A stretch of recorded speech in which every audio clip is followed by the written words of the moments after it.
Guys, I got humbled like 100 times, but I finally found the best build in the game. I changed my build more times than Inkwell on launch day, and that was a whole event. Strategic sword, I lived there. Nameless sword, I thought that was my final form, and I was wrong. I got humbled emotionally, violently, by one stupidly broken build. Umbrella and fan. That's basically playing a mage in Elden Ring.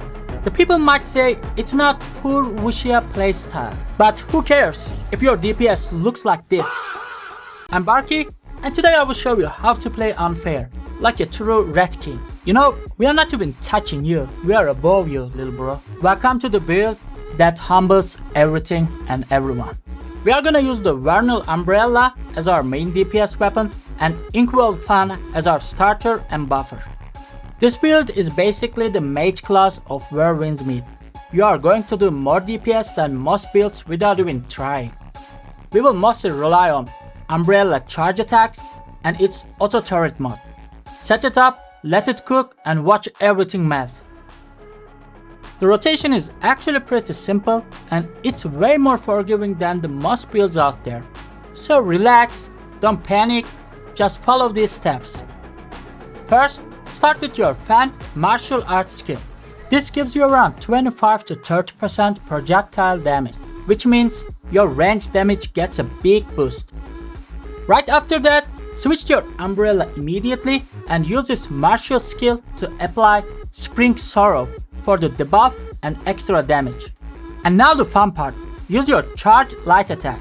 Start flying and just watch the fireworks. Everything melts while you are floating like a magical menace. Once you run out of fuel, do this. Use Spring Sorrow one more time, then use your special skill to turn the umbrella into an auto turret. After that, swap back the fan one last time, use a special skill to rush into the enemy, finish with your special combo attack. That's the full loop. The rotation works on bosses and players, so abuse it in both PVE and PvP. And the whole idea of this build is simple. Put a wall between you and the enemy, boost your damage, make them fight in your world. The game recommends the Miss Willow set, but honestly, it's not that great for raids or longer fights. If you want the easiest, brain on autopilot option, go with the Hawkwing set.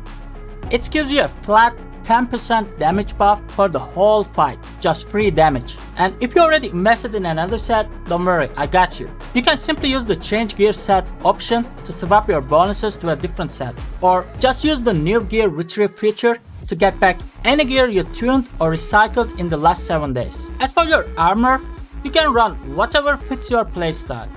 For attributes, your priority should be crit rate first, always. Then slick bind attack, after that min-max physical attack, then physical penetration. And only then you can care about substats like agility, power or jump strike damage.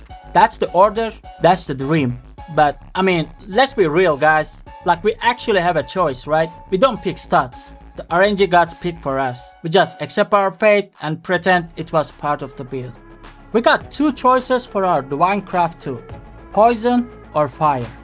A lot of people think poison does more damage than fire, but that's not really true. That extra chi damage you see with poison is mostly about how fast you break enemy shields. It's shield pressure, not raw damage. But here's the thing, this build spams charge attacks like crazy, and because of that, poison actually becomes insane for us. You break shields faster, you don't give enemies time to breathe, and the fight just stays under your control all the time. Playing solo, go poison. Break shields fast, keep bullying the enemy.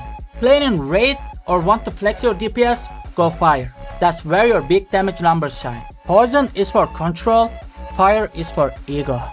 As for your inner ways, try to get Blossom Barrage to tier 6 if you can. That gives you up to 3 charges on your Spring Sorrow skill and makes it last longer. For Moral Chant, just leave it at tier 5. Don't even waste your resources going to tier 6. It's literally around a 1% DPS difference. It's just 1% guys. I mean, that's not a buff.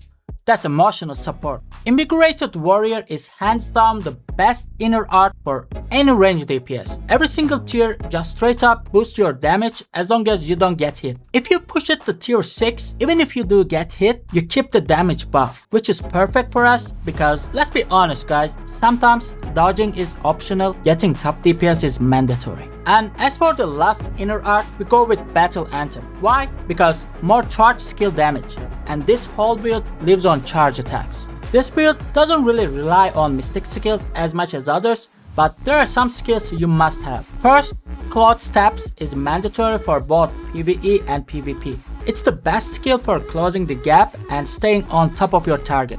Soaring Spin is also must for both. It's one of the strongest skills in the entire game. You can use Drunken Poet and Dragon Spirit for your main setup. They fit perfectly with this build and add extra pressure when you need it. If you are doing solo boss fights, you can also use Honking Havoc. Slow and time is crazy strong. It lets you delete bosses before they even finish their combos. Now for PvP, swap out Drunken Poet and Dragon Spirit and take Serene Breeze and Wolflike Frenzy. At that point, you're not playing fair anymore. You're just being annoying and invincible. That's it folks, hope you enjoyed the video and I will see you in the next one and in the next top DPS ranking list. Thank you for watching and as always, stay awesome.